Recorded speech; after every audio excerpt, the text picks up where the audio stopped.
எடப்பாடி பழனிசாமிக்கு தினந்தோறும் ஒரு பிரச்சனை வருகிறதுன்னு சொல்லி இன்னைக்கான பிரச்சனை செங்கோட்டையன். செங்கோட்டையன் அதாவது பாஜக அதிமுக கூட்டணி அமைவதற்கு முன்பு நாங்கள் பாஜகவோட கூட்டணி வைக்கவே மாட்டோம்னு மறுபடியும் எடப்பாடி பழனிசாமி சொன்னப்ப செங்கோட்டையன் போர்க்கொடி உயர்த்தினதை நம்ம பார்த்தோம்.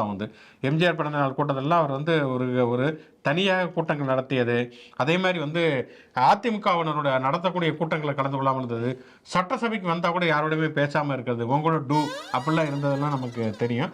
அப்படிப்பட்ட செங்கோட்டையன் பின்னாடி பாஜக தான் தூண்டுகிறது, பாஜக கூட்டணியில் அதிமுக வருவதற்காக ஒரு பிரஷர் கொடுக்குது எடப்பாடி பழனிசாமி மேல அப்படின்னு சொல்லப்பட்டது. ஏன்னா எடப்பாடி பழனிசாமி ஒரு மிகப்பெரிய ஒரு மத நல்லிணக்கத்திற்காக மதவாதத்துக்கு எதிராக போராடக்கூடிய மாவீரர்லாம் கிடையாது.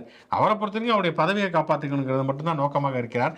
அந்த பதவிக்கே வேட்டு வச்சிரும், செங்கோட்டையனை கொண்டு நிப்பாட்டிட்டு இவருடைய பதவியை காலி பண்ணிடுவோம் அப்படிங்கிற ஒரு மிகப்பெரிய அழுத்தத்தின் காரணமாகத்தான் வேற வழியே இல்லாமல் போய் அமித்ஷாவை சந்தித்து இவர் பாஜகவோட கூட்டணி உறுதிப்படுத்தினாங்கிறது எல்லாருக்குமே தெரிந்த ஒரு ரகசியம் தான்.